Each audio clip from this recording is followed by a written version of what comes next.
A CNA, Confederação da Agricultura e Pecuária do Brasil, pretende realizar a rastreabilidade individual de bovinos e búfalos no país. Uma proposta deve ser apresentada no mês que vem, que começa agora, ao Ministério da Agricultura pela Comissão de Bovinocultura de Corte da Confederação. A intenção é aprimorar o sistema de registro dos animais desde a criação nas fazendas até o momento do abate.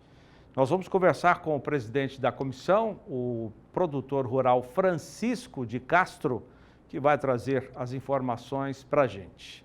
Muito boa tarde, obrigado pela entrevista. Faz tempo que a gente não fala com o Francisco de Castro aqui no canal do Boi, um prazer muito grande, viu? Voltar a conversar com você. Porque a CNA quer a rastreabilidade individual dos animais. Ô Zaidan, muito bom falar contigo, me sinto em casa no canal do Boi, tantos leilões que nós fizemos juntos. E essa pergunta, ela é muito importante, eu achei muito boa essa pergunta sua, porque precisa esclarecer uma coisa muito séria nesse momento.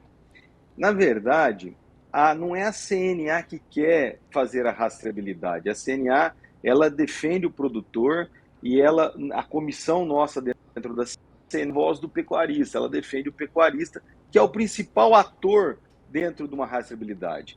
O que acontece é que o Ministério da Agricultura, ele vê a necessidade de fazer a rastreabilidade desde a origem por questões óbvias. O mercado externo está pressionando para que seja assim, os frigoríficos recebem essa pressão, passa essa para os produtores e eles não querem mais saber a rastreabilidade que é feita hoje. Hoje eles querem saber o fornecedor dos seus fornecedores, a origem daquele boi que foi para o frigorífico, ele é um bezerro que nasceu em que propriedade e se essas propriedades que ele percorreu tem algum problema, não somente sanitário, porque a parte sanitária é muito bem, mas também se tem problema socioambiental.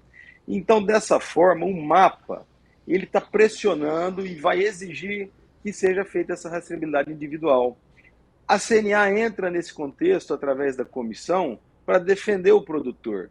Olha, se vai ter que ter mesmo, se não tem de fugir disso, se o mercado exige, se o futuro é realidade desde o bezerro, então tem que escutar o pecuarista em primeiro lugar, porque o pecuarista é o principal ator, o principal é onde tudo começa. E se o pecuarista não aderir e não entender que pode ser um ganho para ele, a gente não vai conseguir levar a termo uma rastreabilidade. Então, o que a CNA fez? Através da Comissão de Bovinocultura de Corte. Um ano conversamos com todos os estados, com todas as entidades, principais entidades produtoras, federações, associações, e chegamos num termo. Olha, se vai ter a rastreabilidade mesmo, nesse formato, que é o formato que o pecuarista entende possível. Tá bom. Bom, é dessa forma que a gente vê, Zaidan. Eu entendi o posicionamento da comissão, né, que você preside, da CNA também. Quer dizer, é uma exigência que vem de fora, a começar pelos nossos importadores. Agora, na prática, como é que isso vai funcionar? Porque eu me lembro muito bem, no início dos anos 90, né? 30 anos, houve essa tentativa, depois que surgiu a vaca louca lá na Europa, que teve tantos problemas para os europeus, aí surgiu a ideia de fazer a rastreabilidade aqui no Brasil também, que era então um grande fornecedor de carne bovina para os países europeus.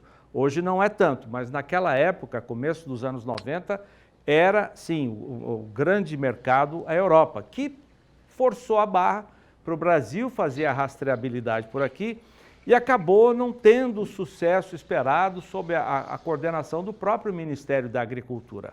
Hoje, 30 anos depois, nós nos deparamos com essa necessidade de fazer o controle, o registro do gado comercial brasileiro. Nós temos 190 milhões de habitantes, 200 milhões, se considerarmos a metade gado de corte. Como é que a gente vai fazer isso na prática? Qual é a ideia da comissão para que isso seja colocado em prática? é uma equação, não é uma equação muito simples, né? Mas ela é possível. Primeiro, a gente entende que vamos aprender com os erros do passado. Também que seja bem mais fácil de implantação. E há 20 anos, né, foi no início de 2000, o Sysbov, quando lançou a primeira rastreabilidade. Então, 20 anos depois, hoje a gente tem tecnologia sendo lançada diariamente. Antigamente a gente tinha uma tecnologia por ano, hoje a gente tem uma tecnologia por dia. Então tem uma situação melhor para se implantar. E com detalhe, naquela época foi obrigatória. Dessa vez a nossa proposta é que não seja obrigatória. A gente entende que o mercado ele regula tudo. Olha, o pecuarista que entender que ele vai ter um ganho, que ele entender que ele quer fazer a rastreabilidade para poder acessar um mercado melhor, pôr o produto dele com valor agregado, esse pecuarista ele tem a liberalidade de rastrear ou não rastrear. Quem não rastrear vai ter essa possibilidade também, mas vai ficar à mercê do mercado. Então, como a gente entende que o mercado é a mão niveladora de tudo, entende que não precisa ser uma imposição governamental, não precisa ser uma obrigatoriedade, que é o que deu errado lá no começo. Outra coisa, o Ministério da Agricultura quer que seja para 2025. Num plantel de 200 milhões de cabeça, é impossível. A gente tem a nossa proposta para a implantação em 8 anos, e nesses 8 anos a gente vai ver o andar da carruagem e esperar as baixarem e poder fazer os ajustes necessários para aí sim chegar num termo. A gente crê que o maior desafio nosso vai ser mostrar para o pecuarista que ele vai isso. Se ele não enxergar nenhum ganho, vai ser difícil. E a indústria frigorífica ela tem que entender isso. Olha, mas o mercado exige, tudo bem, o mercado exige, vamos fazer, mas você vai valorizar o seu produto, então valoriza o bem. E depois, quando começar a fazer, Zaidan, você vai entender que para o manejo dele, para o controle do gado dele, vai ser excelente. E talvez essa vai ser o principal fator que vai fazer permanecer no projeto, rastreando individualmente seus animais. Eu acho que o começo já é um passo importante para que dê certo agora, ou seja, tornando a rastreabilidade voluntária, não obrigatória como foi no passado e que não deu certo. Quem é que vai ficar responsável pelo serviço? Antes era o Sysbov, né, do Ministério. Hoje, qual que é a proposta? Quem fica responsável?